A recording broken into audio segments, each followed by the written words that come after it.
Embarquez pour un voyage intérieur du 2 au 4 août au hameau de l'Étoile, proche de Montpellier. Après le succès du premier congrès C'est quoi le bonheur pour vous, nous vous proposons de prolonger l'expérience avec ce week-end immersif inédit. Dans un cadre magique, venez vivre 2 jours hors du temps pour prendre soin de vous. Une expérience immersive unique, guidée par David Tan, Alexandre Antonienko et moi-même. Durant ce week-end, vous serez plongé dans un programme soigneusement conçu pour vous aider à explorer les différentes facettes de vous-même. Le corps, le cœur et l'esprit.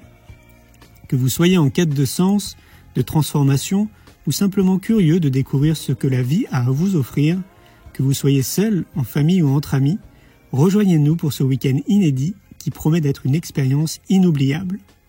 Rendez-vous sur le site c'estquoilebonheur.fr pour rejoindre l'aventure. À très vite les amis. Le principal obstacle au bonheur, c'est nos propres pensées. C'est pas quelque chose d'extérieur à soi. Le bonheur pour moi, c'est la liberté. Pour moi, c'est très simple en fait, le bonheur. C'est juste être. Bienvenue sur le podcast C'est quoi le bonheur pour vous ? Je m'appelle Julien Perron, je suis le réalisateur du film C'est quoi le bonheur pour vous ? Pendant plus de 4 ans, je suis parti à travers le monde pour interviewer 1500 personnes autour de cette question fondamentale. À travers ce podcast, on parlera bien-être, développement personnel et médecine douce. Je vous souhaite un merveilleux voyage sur la route de la connaissance de soi. Aujourd'hui, j'ai le plaisir de recevoir Marie-Estelle Couval et Alexis Champion, créateurs de l'Institut de formation IRIS. Spécialistes de l'intuition et du remote viewing en France, ils proposent des formations pour développer notre intuition.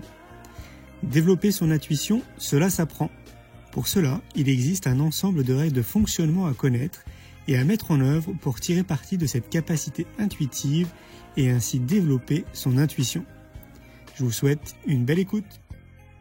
Bonjour à tous, j'espère que vous allez bien aujourd'hui, que vous avez passé une belle matinée ou une belle journée ou une belle soirée, parce que ça dépend à quel moment vous écoutez ou regardez ce live. Aujourd'hui, on va parler intuition, les clés de l'intuition avec l'Institut IRIS qui se trouve à Paris.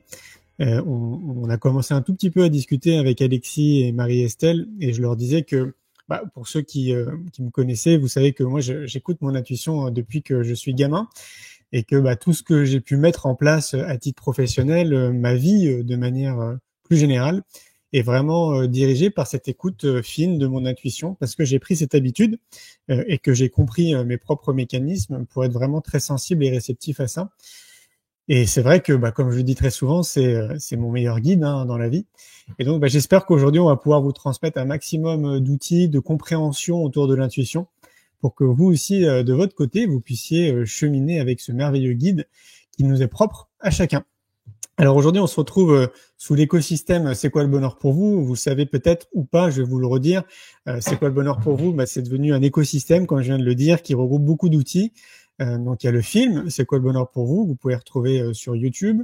Il y a le podcast C'est quoi le bonheur pour vous ? Le congrès C'est quoi le bonheur pour vous ? Dont la première édition était au mois de novembre dernier à Arcachon. C'était génial. On était 600 personnes et 300 en ligne à vivre cet événement pendant 2 jours et c'était vraiment magique. La deuxième édition aura lieu toujours à Arcachon au centre des congrès et ça sera en juillet 2025. On aura le temps bien évidemment d'en reparler. Il y a le jeu de cartes aussi, C'est quoi le bonheur pour vous ? Et donc voilà, il y a plein d'outils. Et le livre, j'ai oublié le livre que j'ai écrit avec la maison d'édition d'Erol et qui est sorti au mois de juin. Le deuxième arrive bientôt, il va sortir le 31 octobre. C'est la partie complémentaire au premier. Voilà, tout est réuni, un esprit sain dans un corps sain et vous retrouvez vraiment les deux dans ces deux livres. Je vais vous montrer du coup une petite vidéo qu'on a réalisée autour de l'écosystème et puis on se retrouve tout de suite après pour discuter avec Alexis et Marie-Estelle. Et je vous rappelle également qu'on est en train de finaliser le week-end C'est quoi le bonheur pour vous, un week-end immersif qui aura lieu du 2 au 4 août au hameau de l'Étoile, proche de Montpellier. Vous pouvez encore vous inscrire, ça va être une expérience humaine vraiment magnifique. On va être 3 à vous accompagner avec David Tan, Alexandre Antonienko et moi-même autour d'ateliers très impactants. Et j'ai hâte de tous vous retrouver là-bas. Si vous voulez vous inscrire, vous allez sur le site c'estquoilebonheur.fr. Je vais faire apparaître Marie-Estelle et Alexis. Bonjour à tous les deux. Bonjour Julien. Bonjour Julien, bonjour tout le monde. Vous allez Bonjour bien? tout le monde. Oui, merci. Oui, très bien. Eh ben écoutez, on va rentrer tout de suite dans le vif du sujet. J'ai pris pour habitude de laisser mes invités se présenter, donc je vais vous laisser la parole, chacun et chacune, pour vous présenter. Marie-Estelle, vas-y, commence. C'est moi qui commence. Moi, je vous dis bonjour de Bruxelles. Donc, je suis Marie-Estelle Couval. Je vais parler un peu de ma vie personnelle. J'ai 3 enfants, toute une ménagerie à la maison, un grand jardin. J'adore la nature et du coup, je fais attention à être connectée à la nature, à marcher. Pour entretenir mon intuition et puis je travaille donc pour Iris Intuition en tant que euh, responsable de développement. Voilà. Ok. Et toi, Alexis? Alors moi, j'habite en Bourgogne, mais je suis présentement à Budapest pour quelques jours. J'ai une fille de 21 ans et je suis chez Iris voilà, depuis toujours, donc depuis 16 ans, on a 16 ans. J'ai un premier parcours dans la recherche en informatique, en intelligence artificielle, et puis j'ai dirigé des projets dans l'informatique pendant une douzaine d'années. Et puis là, depuis 2, 3, 4 ans, les activités d'Iris font que, de nouveau, je fais de l'informatique et on fusionne les deux domaines, informatique et intuition. Peut-être qu'on en parlera, peut-être pas. Mais voilà, c'est ma vie d'aujourd'hui. Et j'ai la chance de travailler avec Marie-Estelle et puis d'autres personnes très chouettes de par le monde. Magnifique. Peut-être que vous pourriez nous expliquer c'est quoi en fait l'Institut Iris? Alors Iris, au départ, ce qui est toujours vrai, notre première activité, notre premier champ, on va dire, d'activité, c'est le conseil aux entreprises et organismes publics. Donc on est une boîte de conseil à la base, avec la particularité, c'est que les conseils qu'on apporte, on va faire au mieux pour utiliser notre intuition plutôt que l'analytique, le raisonnement. Donc historiquement, on a eu des clients, des gros clients assez vite en fait, la direction de l'innovation de la Société Générale, le musée de l'Homme, etc. Donc dans des domaines très divers, très variés. Et puis il y a 13-14 ans, on a commencé à donner des formations pour le tout public et aussi en entreprise. Et il y a 4 ans maintenant, 5 ans, on a démarré une activité de recherche scientifique. On a un labo interne ça représente à peu près 2 personnes et demie temps plein. Donc tout ce qu'on fait s'appuie sur des protocoles de labo qu'on a, on va dire, rendus plus accessibles pour nos métiers par ailleurs. Et dans les projets de recherche, on a des conventions, des partenariats avec pas mal de labos différents. Le CNAM, le CEA, la Fédé de foot, enfin voilà, c'est très varié aussi. Et depuis 3 ans, on commence à éditer pour des partenaires et bientôt pour le grand public des jeux mobiles pour s'entraîner à utiliser l'intuition. Voilà. Ok. Mais alors pourquoi s'être lancé autour de l'intuition? C'est quelque chose, j'imagine, qui vous parle peut-être à tous les deux. Marie, tu veux répondre? Moi, oui. Je trouve ça formidable de pouvoir à la fois concilier sa vie professionnelle et sa vie personnelle autour de l'intuition. Et donc l'intuition, moi, ça m'a toujours guidée. Tu disais tout à l'heure que ça avait guidé que ça guide ta vie. Moi aussi, tous les tournants dans ma vie, les grandes décisions que j'ai dû prendre, je les ai faites grâce à l'intuition, alors de manière consciente ou inconsciente. Et puis j'ai eu envie ensuite de m'intéresser à ce phénomène intuitif de manière peut-être plus rationnelle, de voir un peu si il y avait des études, ce qu'on pensait de l'intuition, s'il y avait des travaux. Et c'est comme ça que je suis tombée sur l'Institut Iris. Et depuis, je l'ai pas quitté parce que j'ai tellement appris et tellement découvert de choses scientifiquement sur l'intuition que je baigne dedans et je suis très contente d'évoluer dans ce domaine-là et de pouvoir aussi le transmettre ensuite au grand public et aussi en entreprise. Et toi, Alexis, tu disais que tu étais un ancien informaticien, du coup, tu as l'air de continuer maintenant. Oui. Je vois un peu le profil des informaticiens. Bon, généralement, vous êtes quand même plutôt pragmatique de nature. Oui. L'intuition, on peut pas considérer que ce soit quand même quelque chose de pragmatique. Qu'est-ce qui s'est passé pour qu'à un moment donné, tu t'y intéresses beaucoup plus que ça et puis avoir le désir de le transmettre? Alors, en effet, on y reviendra probablement, mais l'intuition, par définition, c'est quelque chose qui est non rationnel. C'est écrit dans la définition. L'informatique, ce n'est que du rationnel. Néanmoins,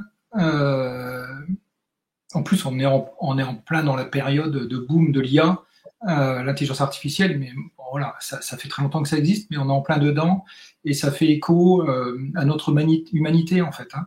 C'est quelle est la différence et où les complémentarités entre l'être humain, la machine, etc.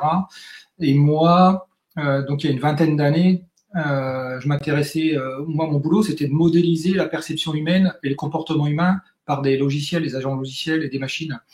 Et je me suis rendu compte en lisant la littérature et en travaillant sur mon doctorat, notamment au tout début, que dans la perception du vivant, notamment des humains, et dans la prise de décision, pour être aussi plus créatif, etc., le vivant avait des capacités, des compétences que la machine apparemment ne pourrait jamais avoir. Et c'est ça qui m'a fait faire la transition, j'ai envie de dire. C'est comme si j'avais fait un peu le tour de la machine, ce qui est bien évidemment faux, parce que c'est immense, mais je me suis dit, tiens, je vais aller vers plus d'extrême, entre guillemets. C'est-à-dire que ce que la machine n'est pas capable de faire, et apparemment on n'y arrivera jamais, voyons ce que c'est chez le vivant, et notamment chez l'humain, et notamment avec l'intuition. Et au tout début, l'intention première, qui est la mienne, c'est pas forcément la même chez chacun des collègues, mais mon intention au début de la création d'Iris, c'était de montrer dans ce monde qui est de plus en plus dans la machine, et où beaucoup de nos contemporains pensent qu'ils sont j'ai envie de dire de la viande animée un peu pour pousser le truc, mais des machines biologiques, c'était de montrer que non, l'être humain, être humain, c'est beaucoup plus que ça. Et nous ne sommes pas des machines biologiques, hein. En tout cas pas que ça, du tout. Et c'est ça qui m'a fait dire, tiens, on va créer quelque chose, une entreprise qui va notamment montrer ce que je viens de dire là. Ok. Alors, mais qu'est-ce qu'on est de plus que des machines biologiques alors du coup? L'intuition, on montre que l'intuition, il y a plusieurs protocoles, plusieurs phénomènes intuitifs. On va montrer notamment qu'on est en capacité d'obtenir de l'information sur des événements futurs, par exemple. Le pressentiment, enfin voilà, il y a plein de choses différentes. Et même sans ne rien savoir du tout du contexte. Donc il y a des protocoles avec des tirages aléatoires, etc. Bon voilà, des choses faites en double aveugle, à qui ça peut parler ces termes un peu barbares. Mais une machine n'est pas capable du tout de ça. Et rien aujourd'hui ne montre qu'une machine sera capable de ça un jour. C'est-à-dire accéder à une information qui n'est pas dans notre ici et maintenant et dénuée de tout contexte antérieur, quoi. Voilà. Donc ça, c'est une énorme différence et ça rentre dans le champ de l'intuition par définition. Donc c'est une différence qui n'est pas anodine, c'est énorme comme différence. Bien sûr. Est-ce que ça veut dire aussi que tous les êtres vivants, donc ça représente les plantes, les insectes, tous les êtres vivants, est-ce qu'on serait tous doués de cette faculté intuitive ou c'est vraiment quelque chose qui est propre à l'humain?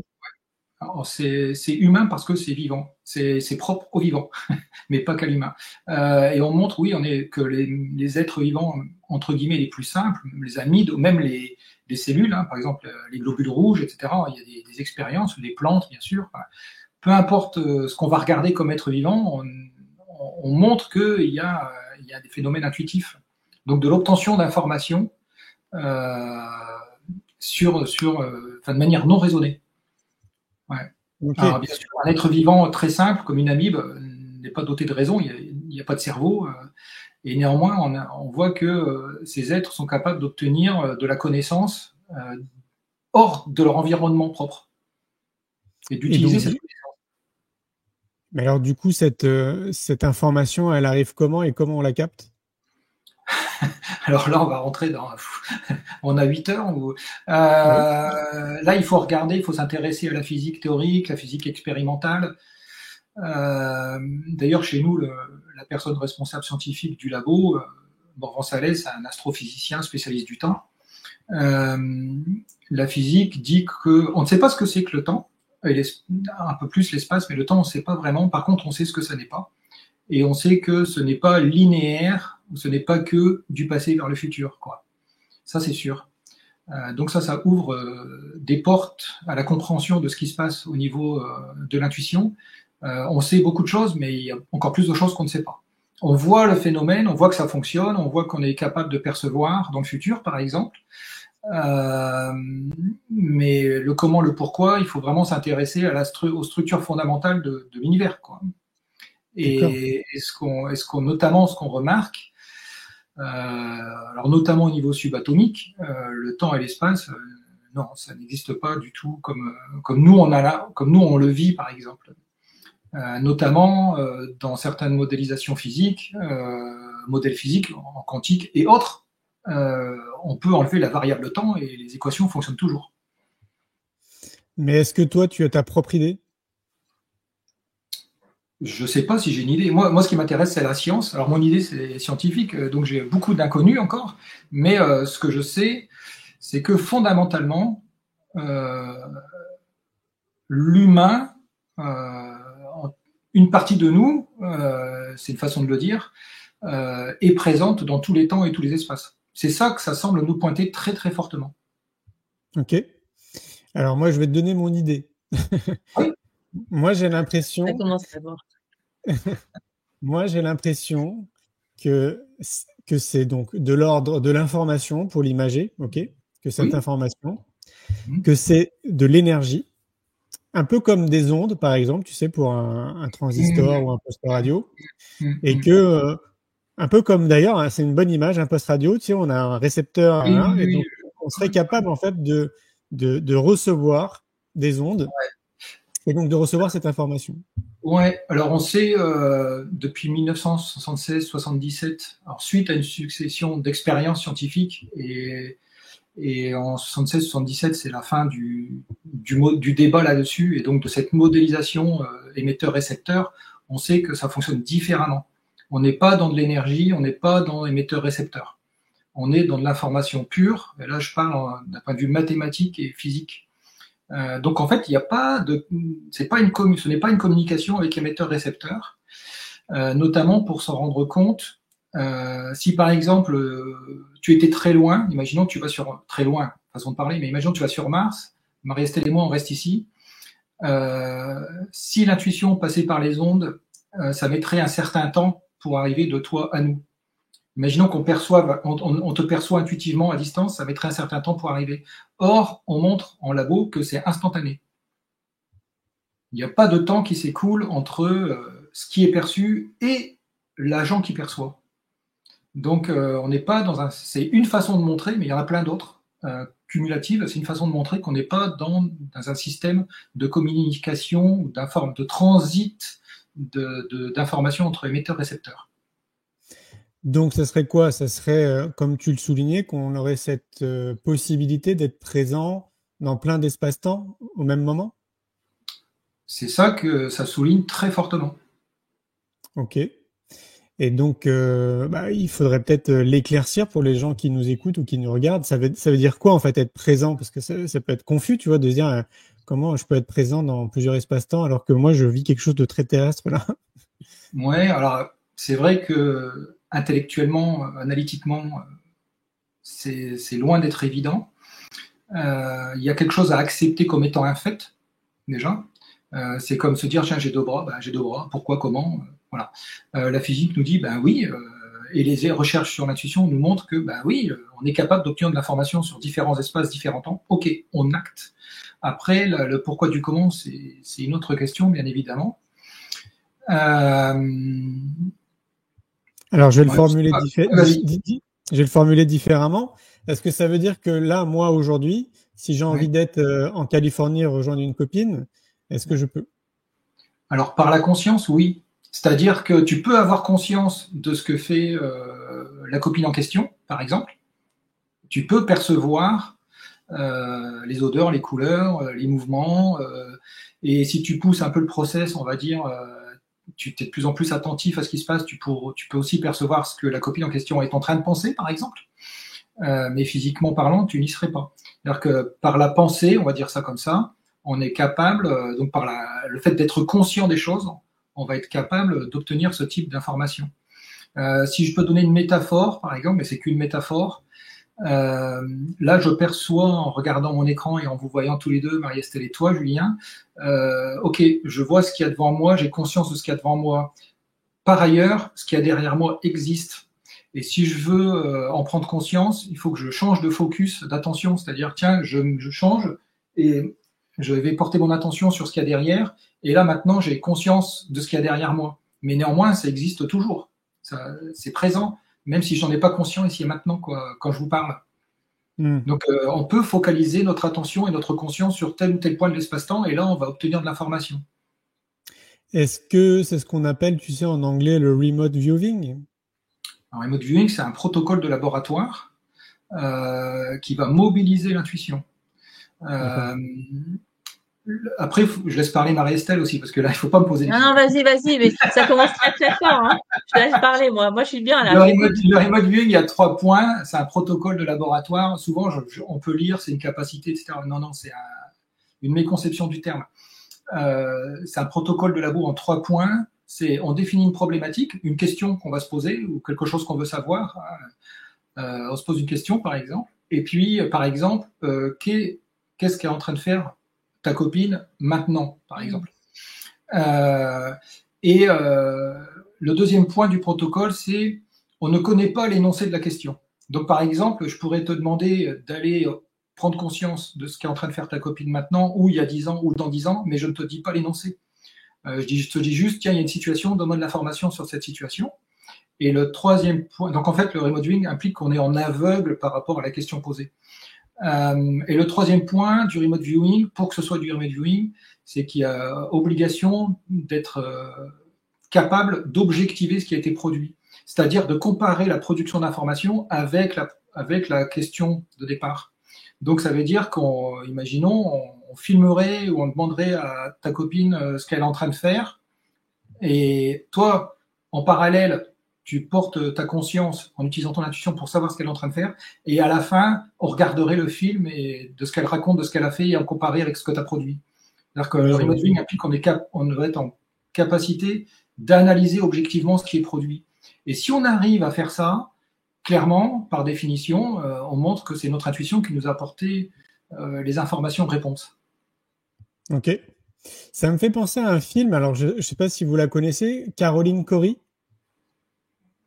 Et donne le titre du film, peut-être, si tu veux bien. Superhuman. Oui, je l'ai vu. Ouais, de Caroline Cory. Elle met ça notamment en avant. Alors, ce qui est intéressant, justement, je trouve, dans son film, c'est qu'il y a plein de protocoles scientifiques qui sont mis en place et on voit en fait ce qui marche et ce qui marche pas. Enfin, en tout cas, tout marche d'ailleurs dans le film. Notamment, je pense à la télépathie, à la partie justement intuitive. Enfin, il y a beaucoup de choses. Il y a des enfants aussi qui ont des masques, tu sais. Enfin, vous devez connaître, j'imagine, des masques sur les yeux et donc ils arrivent aussi à voir différemment. Très très bon film, Superhuman. Tu parles à plusieurs reprises de conscience. Peut-être que ça serait intéressant aussi de définir. C'est quoi la conscience pour toi? Je n'en sais fiche rien.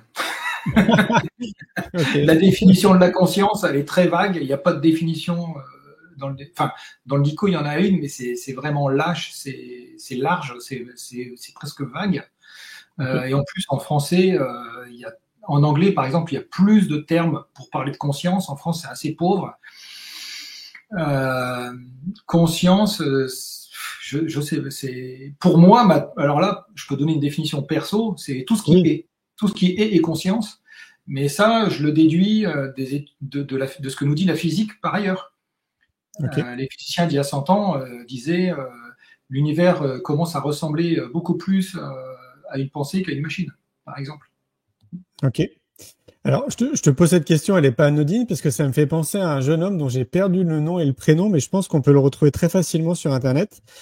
C'est un Français qui est étudié d'ailleurs par une scientifique depuis très longtemps maintenant. Je crois que ça fait au moins une dizaine d'années. Et il s'est fait repérer à un moment donné parce qu'il était présent dans une conférence que donnait cette scientifique où elle cherchait des individus qui seraient capables de s'extraire de leur corps et d'aller voir un peu ce qui se passe justement à l'extérieur. J'ai perdu son prénom. Voilà, exactement. Ouais. Et donc lui, il parle de conscience. En fait, il dit que c'est sa conscience qui s'extrait apparemment de son corps. Là, moi, de ce que je comprends dans notre échange, pour toi, c'est encore quelque chose de différent, en fait, ce que fait Nicolas. Alors, on ne sait pas avec certitude si c'est différent. Ce qu'on sait avec certitude, par contre, c'est que le vécu de quelqu'un qui va faire du remote viewing, enfin, quelqu'un qui va poser son intention pour dire « je perçois à distance quelque chose et quelqu'un qui va se dire je vais faire la même chose en sortant une partie de ma conscience de mon corps, les deux fonctionnent, le vécu est différent, par contre on ne sait pas si c'est réellement différent comme phénomène. Ah ouais, ok. Et d'ailleurs, si on regarde dans le livre qu'ils ont sorti, là, le premier, il y a quelques années, on voit bien que quand ils font des expériences de sortie hors corps pour aller choper de l'info distante, plus ils avancent dans leur progression de protocole et plus, au final, ils vont vers « je ne sors pas de mon corps ». Parce que c'est beaucoup plus maîtrisable, c'est beaucoup plus efficient, beaucoup plus efficace. D'accord. Parce qu'en fait, on peut faire ce type de pratique en étant totalement conscient ici et maintenant, et ce qui fait que, notamment, pour rapporter les informations perçues, c'est beaucoup plus facile, quoi. Ah oui, parce que alors peut-être que mon information est pas bonne, hein, mais je me rappelle d'une info qui m'avait vraiment interloqué à l'époque. C'était qu'ils avaient mesuré, donc il était assis sur une chaise qui était posée sur une balance, et donc apparemment dès qu'il sortait de son corps, la balance elle oscillait, et pareil en fait quand il revenait. Donc c'était un moyen quelque part de mesurer le poids, tu sais. Alors on dit de l'âme par exemple ou de la conscience, et ça m'avait bluffé. Je sais pas répondre à ça. Pour moi, ça n'existe pas, mais j'ai pas de référence spécifique.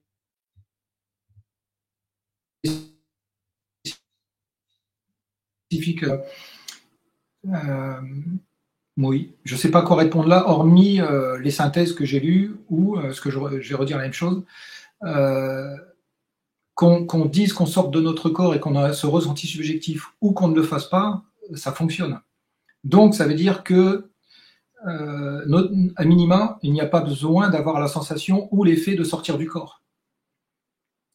Ce qui ne veut pas dire que ça n'existe pas. Hein. C'est que on peut faire ce type de pratique, d'aller percevoir à distance, en faisant du vélo, en ayant sa vie courante, et c'est ce qu'on fait nous, par exemple Marie-Estelle, quand elle travaille sur des projets de conseil pour des clients. On peut tout à fait répondre aux personnes qui nous posent des questions en direct, on peut répondre au téléphone, on peut aller aux toilettes, revenir, enfin, voilà. Heureusement. Et donc constamment arrêter, ouais. sortir, rentrer dans la pratique intuitive. D'accord, donc c'est vraiment quelque chose que, c'est assez étonnant, c'est la première fois que j'entends ça. On peut activer, désactiver, comme on veut, quoi, si je comprends bien. D'accord, ok. Et donc ça, c'est ce que vous transmettez entre autres avec l'Institut. C'est, on va dire, toutes ces techniques, tous ces outils qui nous permettraient justement d'activer, de désactiver un peu comme on veut et de se connecter à notre partie intuitive, c'est ça? Ouais, Marie-Estelle, c'est à toi. Oui, je te laisse. Oui. Bien sûr, c'est ce qu'on fait sans pour autant sortir de son corps. En fait, c'est une capacité. Alors, sans définir la conscience, effectivement, qui est un grand mystère. Hein, c'est une capacité de la conscience qu'on a d'aller chercher de l'information indépendamment du temps et de l'espace. Donc basé sur les protocoles de remote viewing et plus simplement, hein, puisqu'on est dans une émission qui parle des clés de l'intuition, c'est activer, c'est solliciter de manière volontaire son intuition pour aller chercher de l'information sur toute problématique, tout et n'importe quoi. Donc après, il y a une méthode, hein, donc on va un peu sortir de ce jargon scientifique, on va plus parler de protocole, mais plutôt d'une méthode, tout simplement, de clés. D'étapes déterminées et déterminantes pour activer son intuition et aller chercher de l'information intuitive. Et c'est ce qu'on enseigne à l'école, mais c'est aussi ce qu'on fait, nous, dans le cadre de problématiques qui sont posées par des entreprises, que ce soit des organismes publics ou privés. Et c'est aussi ce qu'on fait dans notre vie au quotidien. Quand on a une question, une décision à prendre, et ben on est dans cette démarche d'intériorité pour aller aussi écouter, provoquer cette information intuitive, aller chercher cette information intuitive dont on a besoin pour prendre une réponse, pour choisir une orientation, pour avoir un complément d'information, etc. Ouais. C'est aussi simple que ça. Ok. Oui, alors là, je trouve intéressant parce du coup, on élargit un petit peu notre échange parce que là, on était très concentré avec Alexis sur cette capacité, tu sais, à s'extraire, en fait, à aller chercher l'information autre part. Par exemple, moi, je parlais de Californie, mais effectivement, quand je disais que moi, l'intuition me guide depuis que je suis gamin, c'est que c'est vraiment un guide. C'est un peu comme si tu prenais je sais pas, un Larousse et que tu cherchais une définition ou que t'étais dans, je sais pas, au Costa Rica et que tu voulais un guide local pour te guider au Costa Rica. Moi, je le perçois vraiment comme ça. C'est quelque chose qui m'aide beaucoup. Pour autant, je ne savais pas qu'on pouvait l'activer et le désactiver. Je t'explique. En fait, dans ma vie de tous les jours, même si moi je trouve très attentif à ça, il y a quand même encore un certain nombre de fois où je ne l'écoute pas pour me dire à un moment donné, ah bah voilà, j'aurais dû m'écouter une nouvelle fois, tu vois. Et donc, Oui, alors ça, c'est encore, ouais. Bah, oui, c'est pas la même étape en fait. Tu vois, tu actives ton intuition, première étape, on va dire, et puis en fait, elle t'apporte une information, mais tu la suis pas. Donc on est quand même là dans une sorte de d'étape finale où tu dis, ok, mon intuition me dit telle chose, et est-ce que je la suis ou pas? Donc c'est encore une autre démarche, pas du tout la même. On n'est pas dans la même étape. Ici, c'est une question après de confiance en soi et aussi de savoir reconnaître ce qu'est l'intuition de ce qu'elle n'est pas. Parfois, on pense que c'est de l'intuition et ça n'est pas de l'intuition. Donc, il y a pas mal comme ça d'informations qui viennent parasiter l'écoute intuitive et qui vont un peu nous faire avancer droit dans le mur en se disant oui, c'est mon intuition qui me dit ça, et en fait c'était pas de l'intuition, c'était voilà, ça peut être de la projection, de l'envie, du désir, de l'émotion, une opinion, un a priori. Donc il y a plein de pièges, hein, de savonnettes aussi dans toutes les centaines de milliers de pensées qu'on a par jour. On peut facilement confondre intuition et autres informations qui sont d'une autre nature. Et d'où l'importance aussi de savoir comment on pense, quel type de pensée on a, de mettre vraiment un mot sur chaque pensée que l'on vit, que l'on a, que l'on ressent, chaque sensation, pour bien faire la part des choses entre ce qui relève de l'intuition et ce qui n'en relève pas. Et puis, justement, dans cette démarche-là, au final, hein, de savoir reconnaître ce qu'est l'intuition et de suivre son intuition parce qu'on sait que c'est de l'intuition et que là, on est dans une information juste. Et on n'a pas encore défini l'intuition d'ailleurs. Qu'est-ce que l'intuition? Exactement. J'y pense parce que je dis une information juste, mais c'est une partie de la définition, hein. L'intuition, c'est une connaissance immédiate de la vérité. Donc voilà, on est dans cette notion de justesse qui ne repose sur aucun raisonnement, aucune expérience en amont. Donc quand tu disais justement, ben voilà, quand on cherche son chemin, quand on est dans un pays, on achète un guide pour s'orienter. Ben, l'intuition, elle a pas besoin de ce guide, elle a pas besoin d'un guide du routard pour pouvoir s'orienter. Elle va émerger comme ça de nulle part. Elle a besoin de rien, d'aucune information en amont, pas de guide, pas de revue, pas de recherche sur Google Maps, etc. Elle est là comme ça.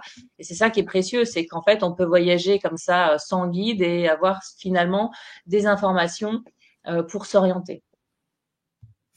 Oui, c'est aussi comme ça que je perçois l'intuition. Alors, ce que je trouve génial, alors moi, je ne suis jamais passé par votre centre de formation, mais j'en ai déjà entendu parler, notamment par Laurent Gounel, qui est venu donner une conférence au congrès C'est quoi le bonheur pour vous. Ouais, donc moi, en fait, pour moi, ce qui est, je trouve génial, et là peut-être que vous allez pouvoir nous l'expliquer, c'est qu'on puisse, apparemment, de ce que tu dis, Marie-Estelle, différencier très clairement nos pensées de l'intuition. Et donc savoir en fait précisément ça c'est de l'intuition, ça c'est pas de l'intuition. Et là donc là en fait vous avez mis en place un protocole, c'est ça?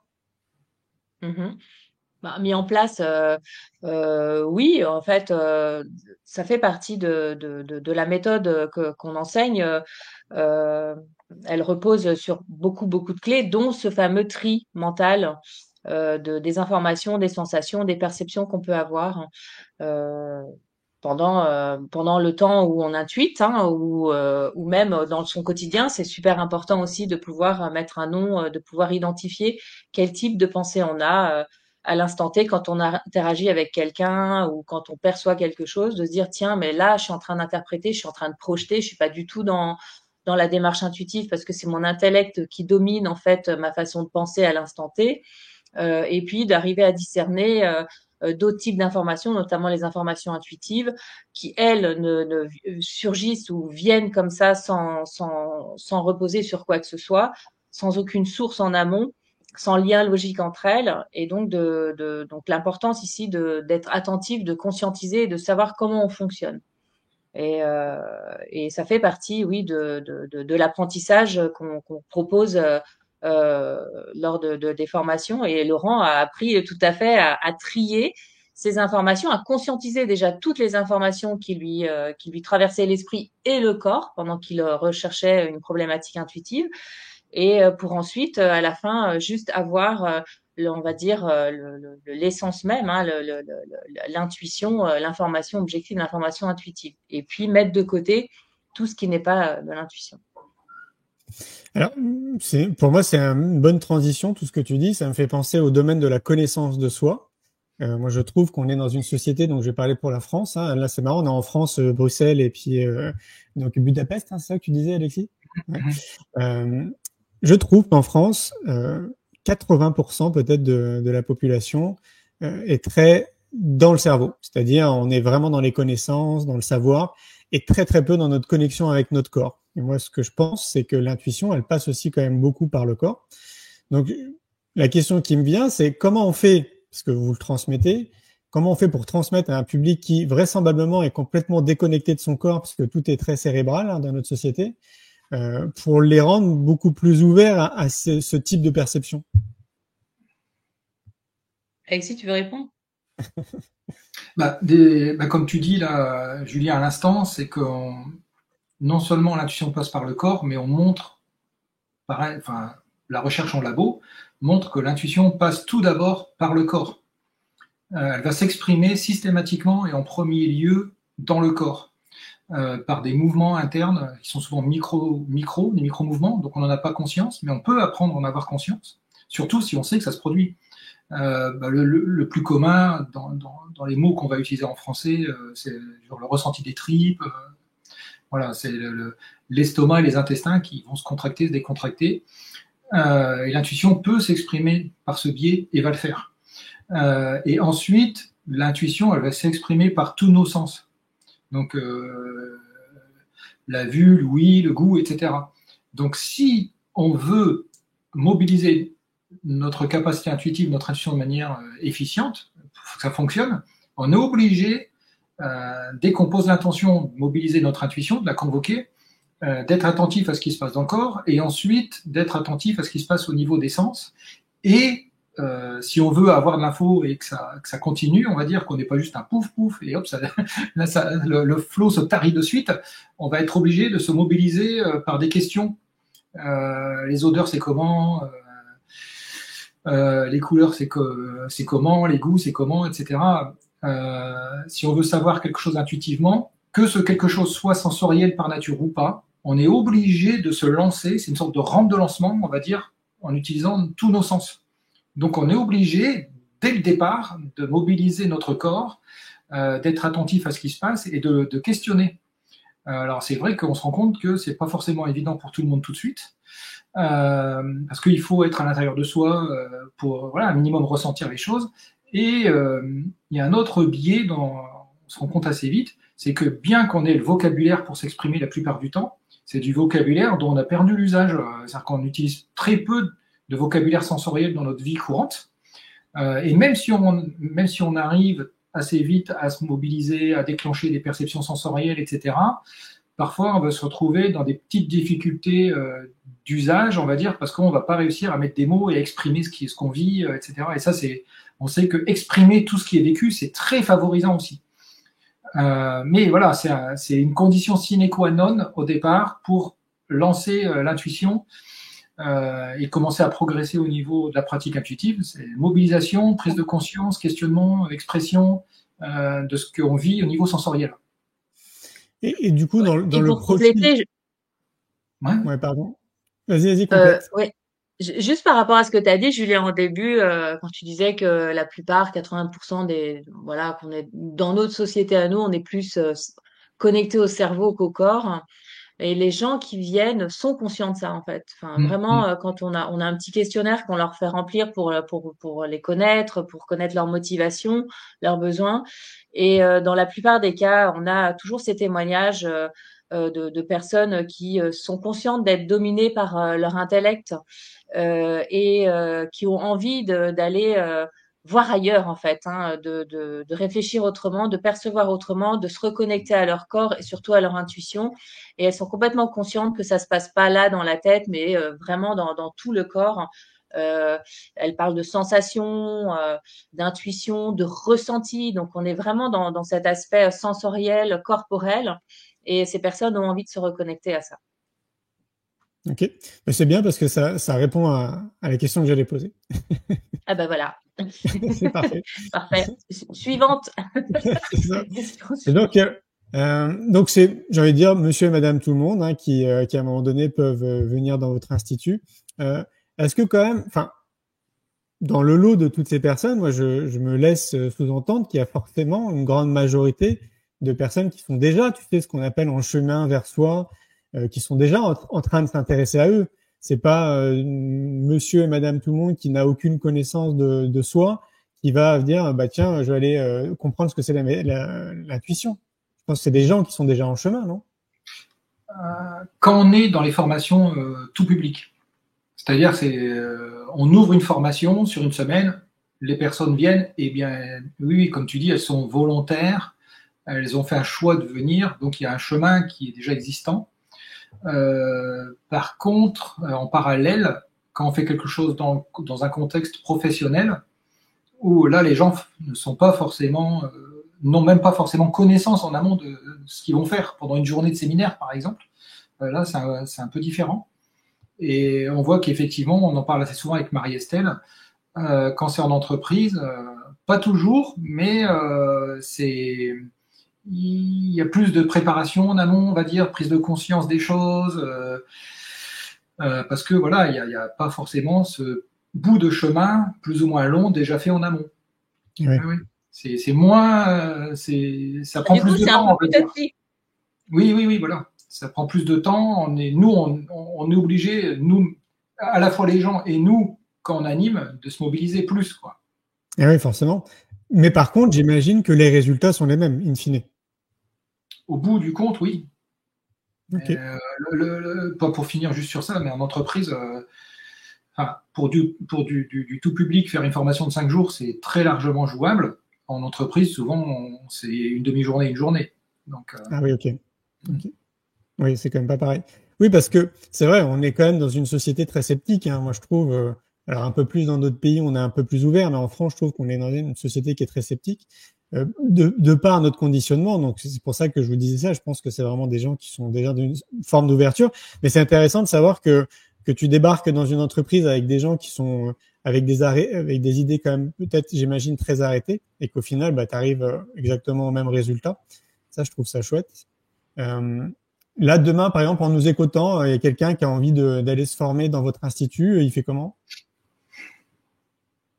En nous écoutant, comment ça, il fait comment? Bah, il te contacte, il nous contacte. Non, je sais pas, moi, on a un site, c'est ça? Tu veux savoir par rapport à. Par exemple, ouais, peut-être. On n'est pas très commerciaux, nous. Donc, il fait. Oui, on a un site, on a un livre. Voilà, il s'inscrit sur notre site irisintuition.com. Voilà, je sais pas, on est vraiment pas. Nous, on est surtout. Je pense qu'on fonctionne aussi beaucoup par le bouche à oreille. Les gens parlent de nous. Je pense que quand ils sortent de la formation, ils ont envie d'en parler parce que ça, c'est quelque chose, justement, quand tu disais de cette exploration de soi, cette envie de se connaître davantage, sont des personnes qui ont envie, justement, de continuer cette exploration d'eux-mêmes et d'approcher de ce qui est juste en eux, de leur justesse, de leur joie intérieure, de leur authenticité. Et je pense qu'en sortant de cette formation-là, ils ont un éclairage encore un peu plus précis de qui ils sont et de comment ils fonctionnent, comment ils réagissent, comment ils interagissent. Donc, et ça, ils en parlent beaucoup après, parce qu'au-delà de l'exploration de cette méthode pour aller chercher de l'information intuitive, hein, c'est un peu la première demande. Ben, il y a autre chose, il y a des strates, des sous-strates qui sont pas forcément conscientisées quand ils viennent en formation. Et par contre, au cours des jours de formation, ils se rendent compte que bah, c'est aussi une méthode de développement personnel et d'éclairage personnel. Et donc, c'est en cela que voilà, les personnes, après, en parlent beaucoup autour d'eux. Et on a donc des gens qui viennent et quand on leur demande comment ils sont arrivés là, beaucoup par le bouche à oreille. Voilà. Donc, je préfère cette réponse-là plutôt que de dire oui, alors allez sur le site, etc., etc. Mais, Ok, puis sinon, ok. s'ils savent pas, ils te recontactent. Ah, c'était quoi l'émission déjà et tout. Et puis avec Marie-Estelle, on a un pari que je perds tout le temps. C'est aussi, il y a beaucoup de gens qui ont lu le bouquin de Laurent, quoi. Moi aussi. Et à chaque fois, je lui dis, ça va baisser, mais en fait, ça baisse jamais. Non, oui, Donc, oui, on a plein de gens qui viennent de la part de Laurent ou de Stéphane Alix maintenant aussi. Bah oui, c'est pas étonnant. Bah, Laurent, il vend des millions de livres hein, quand même, donc forcément. oui. Mais et puis aussi, bon, je sais pas pour finir sur ce qu'on est en train de se dire là, cette séquence, mais on a aussi une activité qui est multiple, entreprise, grand public, maintenant recherche, des partenaires. Donc c'est du bouche à oreille, mais un peu transverse, Oui. interactivité, on va dire intermilieu. Il y a des gens qui arrivent, ils sont intéressés par ce qui est scientifique et puis ils vont tomber dans le développement personnel ou inversement. Enfin, c'est parce que c'est aussi très intéressant. En tout cas, moi, c'est quelque chose que j'aime beaucoup dans ce qu'on fait. C'est quelqu'un va arriver avec une démarche, par exemple, je recherche de l'intuition, va arriver dans quelque chose qui est plus large, développement personnel au quotidien, le vécu, le tri des pensées, etc. Et va tomber aussi dans ah mais en fait scientifiquement parlant, il y a des milliers d'études sur tout ça. Enfin, et donc ça éclaire aussi différemment, ça ancre aussi la pratique. Ah oui, ça m'étonne pas. Ce que je voulais vous dire aussi, ça me revient à l'esprit parce que je vous l'ai dit en off, que moi j'ai le sentiment, donc vous allez me dire ce que vous en pensez, pour que on soit davantage connecté à notre partie intuitive. Pour moi, il faut revenir un peu aux fondamentaux. Et les fondamentaux, c'est une bonne alimentation, donc une alimentation qui nous apporte de l'énergie, de la vitalité, c'est-à-dire très loin de la malbouffe en fait de notre société. De remettre du mouvement dans sa vie, parce qu'on est dans une société qui est très sédentaire, donc de remettre du mouvement, donc ça peut être à travers une activité sportive, mais simplement aller en marchant à son travail, par exemple, peu importe, mais vraiment remettre du mouvement quasiment tous les jours dans sa vie, d'aller le plus souvent en pleine nature, parce que je suis vraiment convaincu pour y passer beaucoup de temps qu'elle nous vaut beaucoup de bien et qu'elle nous aide justement à travers plein de choses. Il y a plein de protocoles scientifiques qui le montrent aussi, de pratiquer des exercices de relaxation le plus souvent possible. Peu importe ce que c'est, la cohérence cardiaque, la sophrologie, la méditation, enfin ce qu'on veut, peu importe. Mais je pense que 5 à 10 minutes, là encore, il y a plein d'études qui le montrent, ça nous apporte aussi beaucoup de choses. Voilà quelques points, par exemple, que moi j'ai vraiment intégré dans ma vie. Donc c'est un peu comme une discipline de vie, tu sais, au même titre qu'on mange, par exemple, ou qu'on se brosse les dents. Voilà, moi je suis très vigilant à ça dans ma vie de tous les jours. Et c'est ce qui me permet, entre autres, d'être bien, tu sais, d'être bien dans ma tête, d'être bien dans mon corps. Et je pense vraiment que ça m'aide encore plus à être connecté à ma partie intuitive, créative, etc., etc. Est-ce que c'est ce que vous partagez vous aussi? Alors oui, nous moi j'appelle ça les points que tu viens de mentionner, l'hygiène de l'intuition. Ah, ok. C'est-à-dire que c'est un peu tout le terrain, le préparatoire qui va favoriser l'émergence de l'intuition. Donc, si t'es bien dans ton corps et dans ta tête et que tu t'en occupes bien, c'est-à-dire que tu t'occupes aussi bien de ton esprit que de ton corps, parce que bien souvent on n'est pas dans cet équilibre-là. Là, tu vas forcément favoriser une écoute plus fine, plus attentive à ton environnement intérieur, mais aussi à ton environnement extérieur. Donc, je disais au départ, tu vois, par exemple, cette connexion avec la nature, pour moi, elle est super importante. Ce lien avec la nature, il est fondamental. Enfin, je suis très intéressée et curieuse de tout ce qui est aussi le chamanisme, protocole chamanique qui sont en lien avec la nature, qui ont cette démarche-là et cette interaction, cette perception des choses complètement différentes et cette conscience et ce côté sacré aussi de tout ce qui peut animer la nature, tout ce qui peut animer le vivant et de toutes les informations qu'on peut avoir aussi en rapport avec la nature. Donc oui, un grand oui par rapport à ça, d'aller marcher, d'ouvrir ses sens, parce que Alexis parlait de conscience corporelle et que l'intuition passe avant tout par le corps. Ben voilà, donc le corps, on a 5 sens, autant aussi s'en servir. Et quand on est dans la nature, on favorise aussi cette exploration sensorielle et cette vie sensorielle qu'on a. L'alimentation, bien sûr, c'est déterminant, une alimentation légère, bien que je refuse pas un cassoulet de temps en temps. Moi, j'adore ça. Mais à ce moment-là, je vais pas forcément intuiter après, je vais attendre de digérer et tout. Mais la musique aussi est importante, la relaxation, la méditation pour pouvoir entraîner aussi son esprit à faire le vide, à être détaché du mental et d'écouter justement son intuition. Donc ça, c'est autant de clés qui sont importantes pour favoriser, oui, l'émergence de l'intuition. Oui, puis alors, je sais pas ce que vous en pensez, mais moi, c'est ce dont je parle typiquement dans mon premier livre, C'est quoi le bonheur pour vous, tout ce dont on vient de parler, parce que moi, je suis convaincu que si tout le monde faisait ça dans son quotidien, sans parler d'intuition, hein, si tout le monde faisait ça Ouais, déjà ouais, dans son quotidien, je pense qu'on serait dans une société, mais vraiment très différente. Mhm. complètement. Mais il faut aussi prendre le temps et que les gens aussi aient le temps. Je suis pas sûre on n'a pas tous la même, on n'est pas tous égaux aussi, je pense, par rapport à la disponibilité qu'on peut se donner dans nos vies au quotidien. Donc, c'est ce que j'espère pour la plupart, pour tous, hein, mais c'est vrai que c'est pas forcément évident pour tout le monde. Non, c'est clair, mais par contre, on a tous des journées de 24 heures, et je pense qu'on peut à minima prendre 10 minutes par jour chacun. Tu Oui. vois. Alors après, Oui. c'est une question de discipline. Et ça, quand on dit discipline, c'est toujours difficile à mettre en place, hein, Mhm. d'avoir cette routine, d'installer cette routine et cette volonté, que ce soit 5 minutes, 10 minutes ou 15 minutes. Mais il faut partir Ouais. petit. C'est bien de partir tout petit. Comme ça, c'est plus facile après pour reproduire cette routine et ses habitudes, ancrer ses habitudes. Mais oui, je suis d'accord. Ouais, ouais. En fait, c'est Exactement. déterminant. La manière dont tu vas commencer ta journée, je pense que le reste suit. Et Oui. l'intention aussi que tu vas poser quand tu te lèves le matin, quelle intention tu as? Ça, c'est aussi important.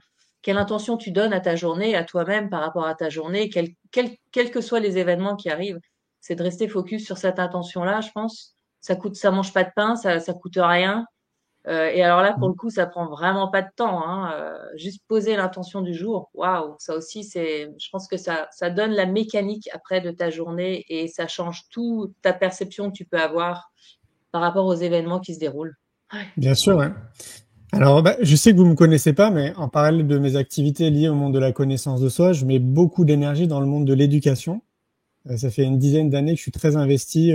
On a créé plein d'outils pour toucher les enseignants, les parents, les futurs parents, etc. Et moi, mon leitmotiv, en fait, c'est de dire que tout part de l'éducation et que bah, dans l'idéal, dans une société idéale, ça serait vraiment génial si on pouvait apporter bah, ce fameux domaine du savoir-être et de la connaissance de soi le plus tôt possible, en fait, pour les enfants. Est-ce que c'est quelque chose aussi que vous abordez, vous, bah, je sais pas, dans votre livre, au sein de l'Institut? Est-ce que vous pensez aussi aux enfants? Bah, Marie-Estelle, c'est elle qui va répondre encore. Eh bien, ce matin, pas plus tard que ce matin, j'ai envoyé à un énième éditeur le livre, le manuscrit que j'ai terminé et qui s'appelle Joue avec ton intuition. Donc, c'est un livre qui est destiné plutôt aux adultes, mais en fait, qui s'adresse aux adultes et aux enfants, donc tout public, on va dire de 7 à 77 ans. Et bah, ce manuscrit, il propose justement des jeux, des activités, des clés aux adultes pour parler de l'intuition aux enfants et jouer avec eux autour du ressenti intuitif, de ce phénomène qui est magique, hein, et que j'aimerais bien voir aussi, voilà, j'aimerais qu'on en parle un peu plus aussi bah, aux jeunes, petits, aux moyens et aux grands. Donc ce livre-là, il est prêt. Je lance un appel. Il est prêt. Et Voilà, il manque plus qu'un illustrateur peut-être, mais tout le texte est écrit. Il y a plein de jeux, il y a plein de ressources. C'est un manuscrit qui se veut vraiment, qui est très simple, hein, qui est sans prétention et qui permet aux adultes donc de pouvoir expliquer, aborder bah, voilà, cet outil magnifique et d'aborder ça avec les enfants et de jouer, surtout d'expérimenter. Eh oui. ce que Marie-Estelle ne dit pas, c'est qu'elle anime un stage pour les enfants de 7 à 12 ans. Ah Ah, bah oui, mais génial. c'est toujours l'aspect commercial. Là, j'ai encore oublié, désolée. Oui, c'est vrai, il y a un atelier qui s'appelle Jouer avec ton intuition que je donne de temps en temps quand je suis à Paris. Bah là, il y a une nouvelle date qui a été posée, je crois, en novembre. Il faut aller sur le site, voilà, et qui s'adresse qu'aux enfants. Parfait. Super. On est donc Voilà. sur la même longueur d'onde. Voilà, tu peux venir, Julien, à cet atelier. Ah bah oui, avec plaisir. Mais bon, moi, j'habite pas Paris, hein, j'habite Montpellier. Donc, je suis Ah, de passage à Paris de manière assez... Ouais, j'y vais plus trop souvent hein, maintenant. Quand j'y vais, je reste pas longtemps. J'y suis resté 34 ans pendant ma jeunesse. Ouais. Et puis ben c'est déjà maintenant, pas mal. C'est déjà beaucoup, ouais. Je suis plus, j'ai du mal avec les énergies parisiennes, avec la vie parisienne maintenant. Et donc, je Je reste crois 40. comprendre. Oh, tu comprends, ouais, voilà. Donc, je fais des allers-retours, quoi. C'est très, très rapide. Est-ce que vous voulez rajouter quelque chose? Parce que je vois que le temps file, là, ça va bientôt faire 1 heure. Est-ce qu'il y a une information importante, peut-être, ou quelque chose que vous avez envie de dire? Ce dont Mais non, on un n'aurait grand pas merci parlé? déjà de nous avoir donné enfin voilà, d'avoir partagé ce moment avec toi. C'est super. Mhm. Avec joie. Merci Alexis, beaucoup. est-ce que tu as un mot de la Euh, fin, peut-être? Oh, non, mais c'est un peu c'est pas une boutade, mais c'est quelque chose que je pensais là, quand Marie vient, on va parler des enfants, puis Marie, c'est de 7 à 77 ans. Ça m'a fait penser que la semaine dernière, on a eu un monsieur de 78 ans qui est venu en formation, et c'était bluffant. C'était bluffant, son énergie, c'était pas évident pour lui au départ, et néanmoins, il est parti. Bon voilà, enfin, c'est des choses aussi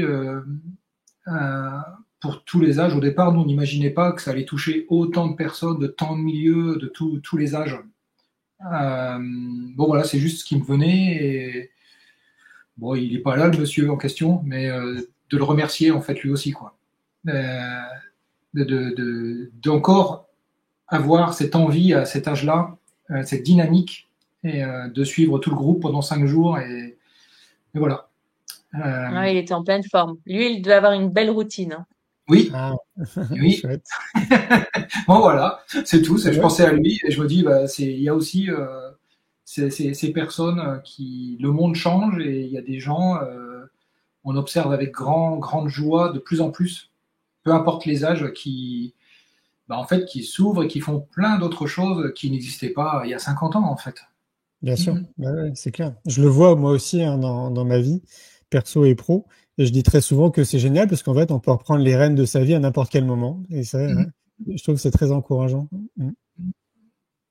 Eh Ouais. ben, un grand merci, Alexis et Ben voilà. Marie-Estelle. Merci Merci Julien, beaucoup. merci à tout le monde. Merci à toi, Julien. Merci. Avec joie. Passez une belle journée. Toi aussi, salut.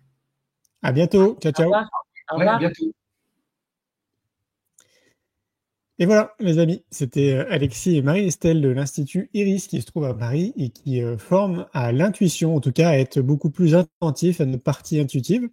J'espère que vous avez passé un bon moment avec nous. Je trouve que c'est une chouette transition pour vous parler du livre que j'ai écrit qui s'appelle C'est quoi le bonheur pour vous? En chemin vers soi, qui est sorti donc avec la maison d'édition Elerol. Ça va faire 1 an bientôt, le 1er juin. Vous êtes déjà un peu plus de 7000 à avoir lu le livre. Je vous remercie pour tous les retours, tous les messages que vous m'envoyez, de vous aussi avec en photo avec le livre. Je suis très content de voir l'impact qu'il peut avoir pour vous. Et c'est une bonne transition, comme je vous le disais, parce que c'était un peu les 10 dernières minutes de notre échange. Tout part justement de nous et notamment de ces bases fondamentales dont j'évoque dans le livre, de l'alimentation, du sport, du sommeil, de la nature, d'exercices de relaxation. Et tout ça, on l'a tellement oublié alors que c'est juste devant nous. Donc, je vous invite, si vous l'avez pas encore fait, ça n'a rien de publicitaire, à lire mon livre. J'ai cette chance d'être né dans une famille où on parle de développement personnel et de connaissance de soi depuis que je suis gamin. J'ai 45 ans, si vous le saviez pas. Et donc, je baigne là-dedans. Et donc, j'ai commencé, comme le dit ma mère, à cheminer vers moi vers l'âge de 10 ans. Donc, j'ai vraiment accumulé beaucoup d'informations. Mon activité professionnelle depuis une vingtaine d'années m'amène aussi à rencontrer énormément de gens dans ce domaine. Et donc, j'avais à cœur de vous transmettre ce que je sais, ce que moi je mets en place de manière très disciplinée dans ma vie et qui fonctionne et qui sont vraiment les bases de tout être humain. Donc, si vous l'avez pas encore fait, lisez le livre C'est quoi le bonheur pour vous? En chemin vers soi, qui est vraiment celui-là. Ce livre-là est vraiment consacré à la partie plutôt corps. Et le deuxième, je suis en train de le finir. Il sort le 31 octobre. Il s'appelle C'est quoi le bonheur pour vous? En quête de sens. Et c'est plutôt notre monde intérieur, et notamment, il y a un grand chapitre qui est dédié à l'intuition, qui guide ma vie, comme je vous le disais au tout début. Je vais vous laisser avec une petite vidéo qu'on a réalisée autour du hameau de l'Étoile. On organise un séminaire, un stage immersif qui s'appelle C'est quoi le bonheur pour vous? Avec David Tan et Alexandre Antonenko. Ça va avoir lieu du 2 au 4 août, et notamment pendant ce week-end, on va parler d'intuition et on va vous donner des outils pour être beaucoup plus à l'écoute de votre intuition et de votre partie créative, mais pas que. Je vous montre cette vidéo, vous allez voir, le lieu est magnifique. Si ça vous donne envie et que vous voulez participer, il reste encore 70 places. Il suffit de vous inscrire sur le site c'estquoilebonheur.fr. Je vous souhaite le meilleur là où vous êtes et surtout prenez bien soin de vous. À bientôt. Ciao, ciao. Un grand merci pour votre écoute. J'espère que vous avez passé un bon moment avec nous. Pour prolonger l'expérience C'est quoi le bonheur pour vous et continuer votre cheminement sur la connaissance de soi, je vous invite vivement à lire mon livre C'est quoi le bonheur pour vous, que vous trouverez dans toutes les librairies. Jouez et amusez-vous avec le jeu de cartes, entre amis, avec des inconnus, dans le monde de l'entreprise, à l'école. Regardez le film C'est quoi le bonheur pour vous. Et surtout, prenez soin de vous. Je vous souhaite un merveilleux voyage vers vous-même.